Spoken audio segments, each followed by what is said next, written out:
Quem está acompanhando a nossa programação ao longo dessa semana sabe que o Grupo RIC está fazendo uma série de sabatinas com os principais candidatos ao governo do estado pelo Paraná. Na segunda-feira, a professora Ângela do PSOL já conversou com o nosso âncora, o Mark Souza, que está sempre no estúdio do RIC Notícias Dia fazendo essas entrevistas.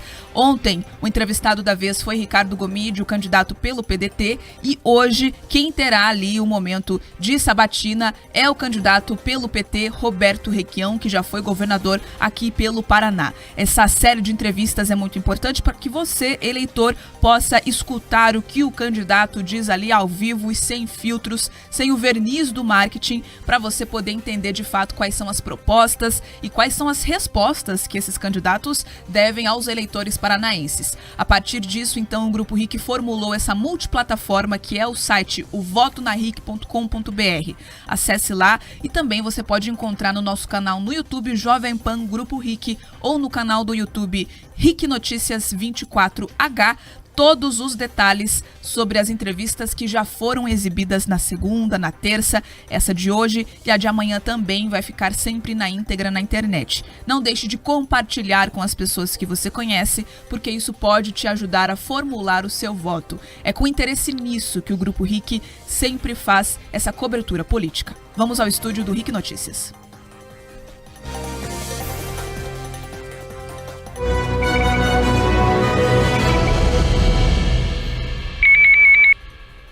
Bom dia para você que nos acompanha em todo o Paraná. Nesse momento, o Grupo RIC forma a maior cadeia multimídia do estado. Estamos em rede com as 4 emissoras da RIC TV, 6 emissoras das redes Jovem Pan FM e Jovem Pan News FM, além da Folha FM Londrina e o portal RIC+. Ciente da responsabilidade com o debate público, o Grupo RIC abre espaço para a democracia e possibilita que os candidatos que querem governar o Paraná falem sobre suas ideias e propostas aqui para o nosso estado. Foram convidados os 4 nomes que pertencem a partidos que têm 5 ou mais representantes no Congresso Nacional. Hoje o nosso entrevistado é o candidato Roberto Requião, da Federação PT, PV, PCdoB.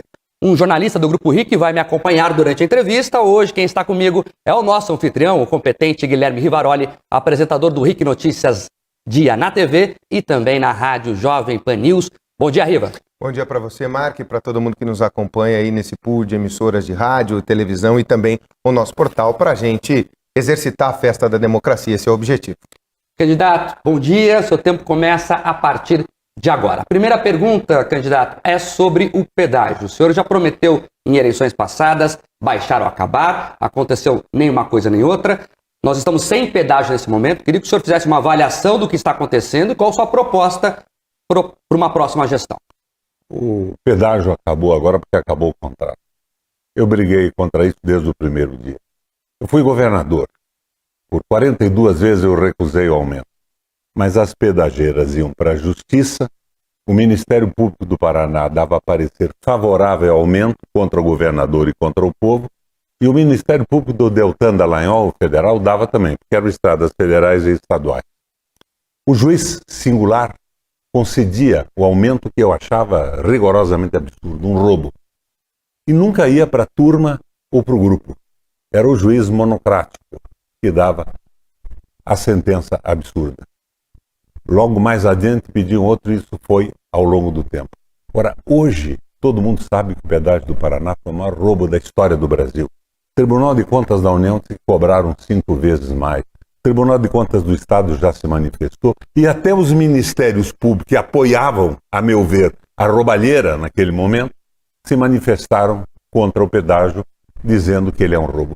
Eu hoje acabaria com os concessionários de uma forma absoluta, porque houve aumentos de tarifas em cima de obras que deviam ser construídas e não foram. Com o silêncio do DR, com o silêncio da agência reguladora e com o silêncio do governador. Então, era aquela visão do liberalismo selvagem em que os concessionários podiam roubar a população e teriam o apoio das instituições. Eu hoje faria um pedágio de manutenção, num primeiro momento, com uma tarifa que iria cobrir a ambulância, o reboque ou o mato cortado na beira. E nós teríamos um pedágio extraordinariamente barato. Agora, na minha visão, tinha que acabar de uma vez com isso, porque nós pagamos imposto para isso. Mas num primeiro momento, eu não sei como é que são as finanças do Estado, seria um pedágio de manutenção. E como fazer as obras necessárias, então? As obras necessárias nós faríamos como temos feito ao longo da história do Paraná. Nós pagamos imposto para isso, né? Não há dúvida nenhuma que quando você paga imposto é para manter o Estado. Então não há esse problema de obra. Agora você me pergunta como fazer as obras. Eles não fizeram obra, eles roubaram o dinheiro todo, com um preço rigorosamente absurdo. Foi um acerto entre políticos corruptos e empresários malandros, que foram os concessionários. Esse pedágio de manutenção, candidato, seria tocado pelo próprio Estado ou o senhor pelo próprio iria Estado sem passar frente ao concessionária? privado? Se tiver uma concessionária, já vem a corrupção, o caixa 2 de campanhas eleitorais de políticos absolutamente corrompidos. Agora, ex-governador, candidato, essa tentativa de um pedágio público foi feita no Rio Grande do Sul, hoje por um ex-companheiro. O senhor está no partido PT, ele era do PT, que era o Tarso Genro. Ele devolve esses pedágios do Rio Grande do Sul às pedagiadoras. O discurso das pedagiadoras, assim que o senhor sai do governo, ali no final da primeira década desse século, é dizer o seguinte: nós não conseguimos fazer obras porque não fomos permitidos e houve judicialização pelo antigo governador. Como é que o senhor avalia essa declaração e essa possibilidade desse pedágio público que já foi devolvido? Completamente diferente. O Rio Grande do Sul saiu o governo do Tarso, foi para o governo de direita. Eles novamente se associaram às pedagiadoras. E aqui no Paraná, você veja, eles receberam 10 bilhões de reais por obras, com o silêncio do ODR, com o silêncio da agência reguladora e com o silêncio dos governadores. Então você veja que a corrupção está implícita nisso. Aliás, do ponto de vista ideológico, o Adam Smith era contra o pedágio e o Hayek, que é outro divulgador do liberalismo econômico, era contra também. Por que você vai pôr uma concessionária para contratar terceiros para fazer estradas e manter estradas quando o Estado pode fazer diretamente?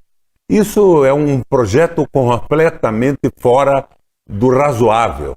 É um roubo institucionalizado no Brasil. Candidato, o senhor criticou aí os aditivos, mas a sua gestão também fez alguns aditivos, algumas trocas contratuais com as pedageiras, Eu não fiz rigorosamente nenhuma troca. O pedágio da Lapa, por exemplo. Não fiz nenhuma troca. Eu fulminei o pedágio da Lapa foi anulado pela Justiça Federal. O ex-governador da época do pedágio, não vou falar o nome dele porque já faleceu, foi condenado a 3 anos e 6 meses de prisão por isso. Mas continuou funcionando com a concessão do Judiciário, do Ministério Público e tudo mais. Agora, hoje eles dizem que era um roubo. Por que quando eu dizia que era um roubo eles não estavam comigo? Estavam a favor do liberalismo econômico, da exploração. Aliás, o liberalismo econômico é o que está atrapalhando o mundo hoje. Eu estou na linha do Papa Francisco. Essa ambição pelo capital, essa concentração de dinheiro na mão de muito pouca gente e a escravização dos povos, com salários miseráveis e carga horária dobrada, tem que acabar. O Brasil e o nosso povo têm que ser respeitados. E é essa a minha luta e por isso eu estou na política. Governador, ex-governador, o costume de chamar de governador Sim. ainda. Foi por 3 vezes, o senhor citou a palavra corrupção. O senhor sai de um MDB assolado pela corrupção. Entra num PT de mensalão e petrolão. Como é que o senhor mantém o seu discurso anticorrupção estando num partido que hoje é caracterizado pela corrupção? Eu acho que você está equivocado. A corrupção no Brasil era linear. Todos os partidos estavam envolvidos. O PP é o partido mais condenado do país. O meu PMDB, eu saí dele por isso também. Agora, eu entrei nesse jogo porque hoje nós não estamos disputando uma eleição, nós estamos disputando o futuro do Brasil. De um lado, o Ratinho elogiando o Guedes, o liberalismo econômico, a exploração das populações, e dando 17 bilhões de reais de isenção fiscal para as empresas, mega empresas, os tubarões da economia, como dizia meu pai, que era do PTB. E do outro lado, o Lula, que tem uma visão solidária com as pessoas e se identifica com a população. Sabe o que é passar fome, sabe o que é ser trabalhador e o dinheiro não dá para sustentar a sua casa. Cresceu no movimento sindical. Errou muito, todo mundo erra. Vocês dois devem ter errado muito na vida e eu também. Mas os erros nós chamamos de experiência para não repeti-los. E o Lula hoje é a garantia de que nós vamos zerar essa visão liberal de escravização do povo e de concentração do poder e do dinheiro e vamos mudar o Brasil. Eu entrei no PT por isso. E o PT tem quadros maravilhosos. Tinha também corrupto. Você não vai me pedir agora para fazer a defesa do Palocci. Na minha visão, ladrão de dinheiro público é na cadeia. E foi como eu me comportei no governo do Estado do Paraná. sem ter apoio, nem do Ministério Público e sem ter sucesso no Judiciário. Eu acho que as coisas mudaram. O pessoal está entendendo mais que esse liberalismo econômico, que prejudica o povo, prejudica as nossas empresas e favorece multinacionais, não dá certo no mundo. Candidato, mas o senhor gestão também teve suspeitas de corrupção, o caso das TVs laranjas, a Operação Dallas. Como é que o senhor responde a isso? A suspeita de corrupção foi uma canalice, não houve corrupção alguma. Era jogada de demolição da imagem do governo.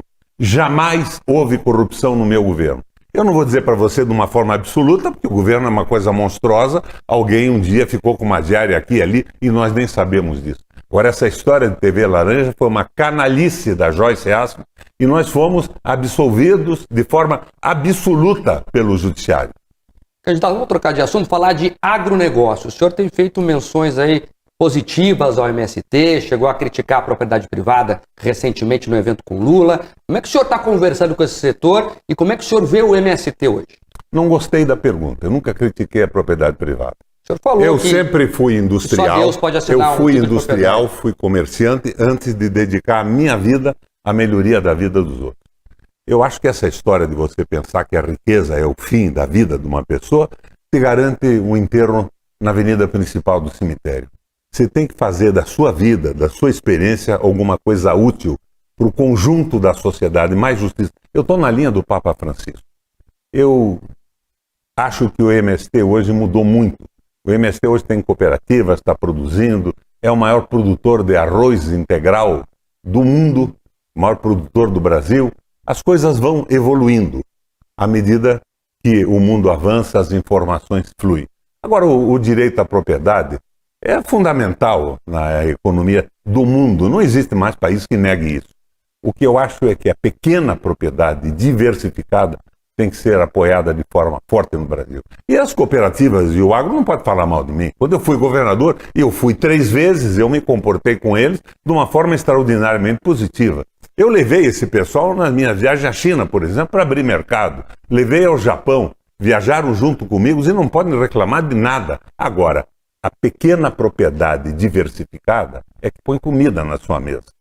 80% do que a gente come vem da pequena propriedade. Então, o meu sonho hoje é transformar a pequena propriedade diversificada, propriedade familiar rural, como chamam, num exemplo para o Brasil e para o mundo. Eu fiz o trator solidário, eu fiz a irrigação noturna, eu diminui a energia elétrica das 9 da noite às 6:30 da manhã para fazer irrigação noturna e operarem suas criações multiplicadas de frango, de suínos de uma forma absoluta. Eu joguei para frente e segurei o êxodo rural no Paraná. Vou fazer de novo isso. Mas quero fazer isso 10 vezes mais. De forma bem objetiva, entre as cooperativas e o MST, o senhor prefere receber quem? Eu recebo os dois, porque eu sou governador do Paraná, era governador do Paraná. E o que eu fiz no meu governo, faço nesse. Só que eu quero fazer 10 vezes mais. Sabe por que penso que posso fazer 10 vezes mais? Porque eu quero o Lula na presidência da República, com a sua identificação com o povo e a sua solidariedade com as pessoas. Candidato, o senhor, durante os seus últimos 8 anos de governo, o senhor teve 2 irmãos sempre muito presentes no governo com o senhor, né? Estamos falando, claro, de nepotismo, então. Pessoas direto de uma primeira ligação familiar. Um no Porto de Paranaguá e outro como secretário de Educação durante todo esse tempo. Agora, se o senhor eventualmente ganha a eleição, eles voltam com o senhor ao governo do Estado, inclusive um dos irmãos foi indicado pelo senhor na vaga do TCE, que agora está dando até confusão judicial, ele deve voltar. Riva, tenta pensar um pouco melhor na pergunta que você faz. Eu não indiquei meu irmão para o tribunal. Ele foi indicado pela Assembleia Legislativa.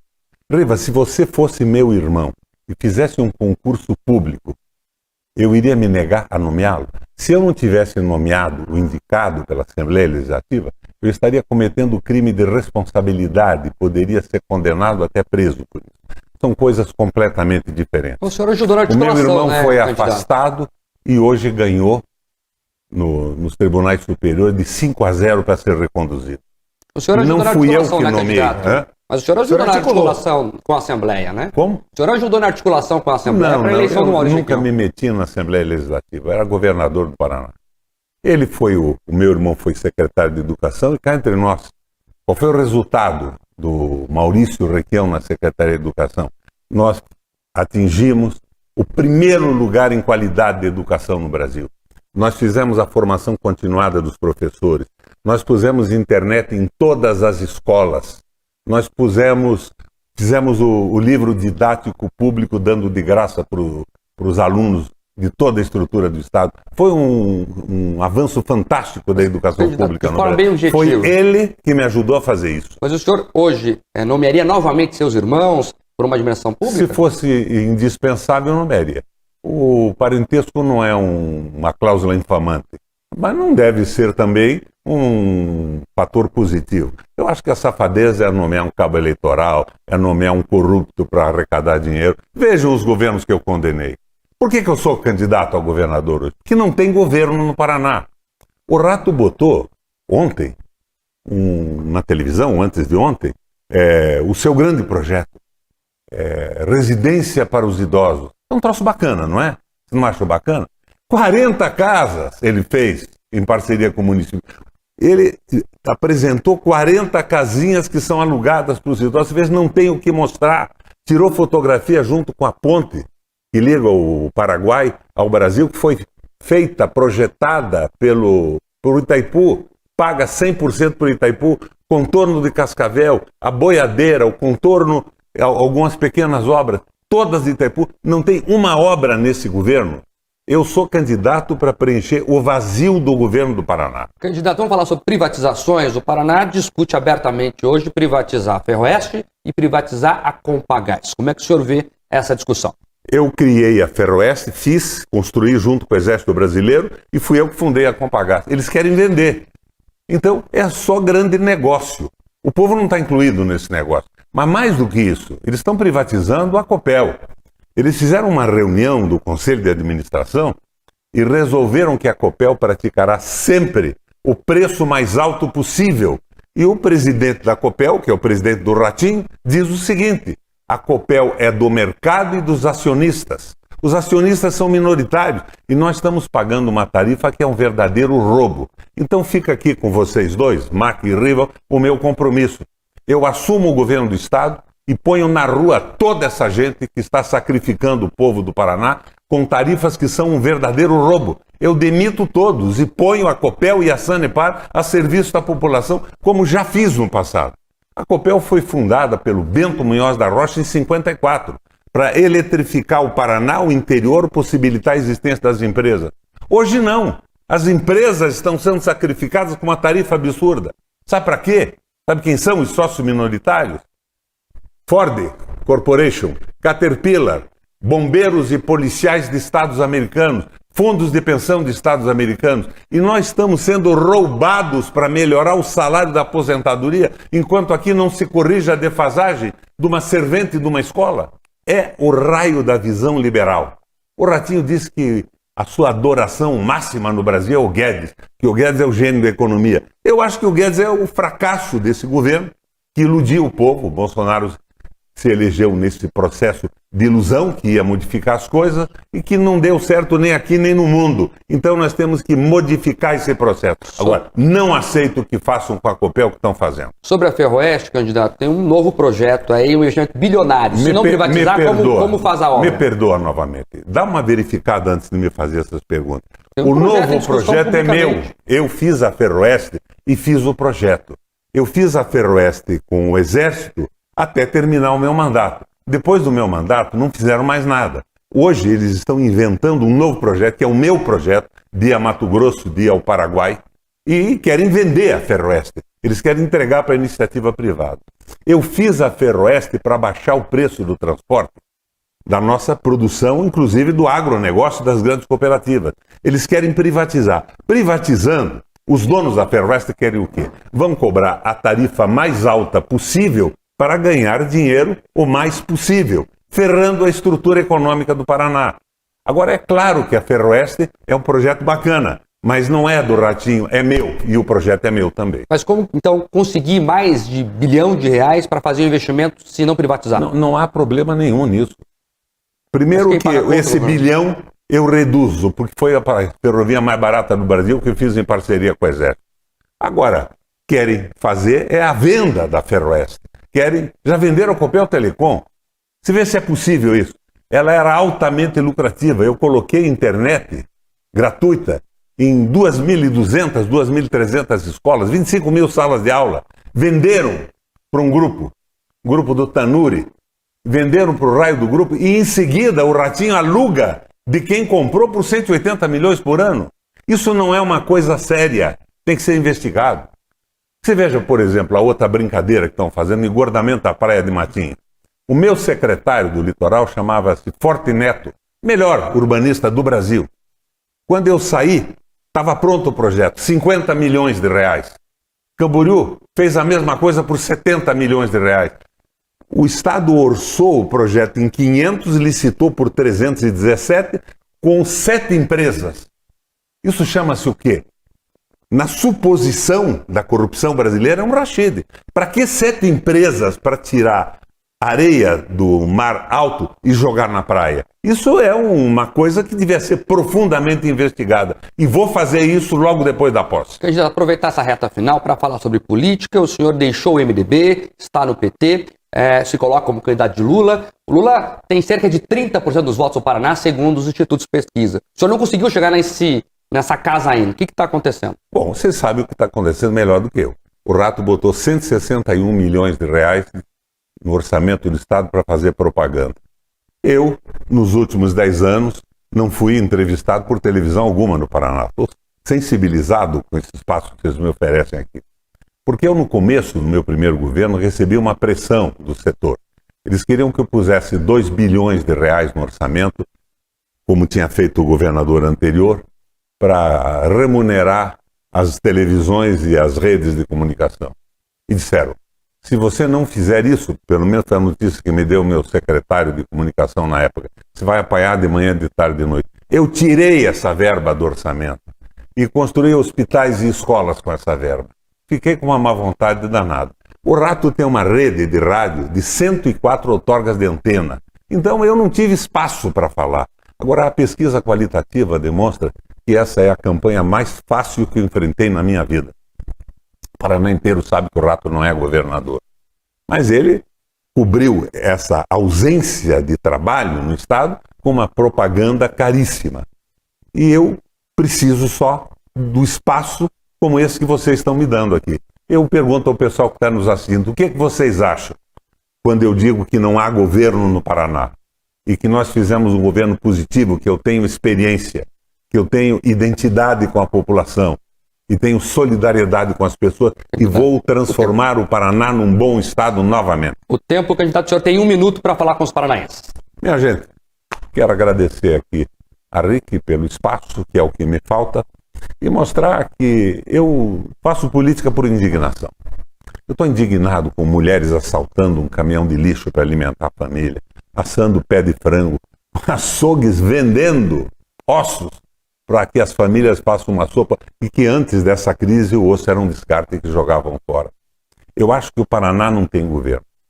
Quando o Rato começou, eu dei conselhos a ele, através da internet, público.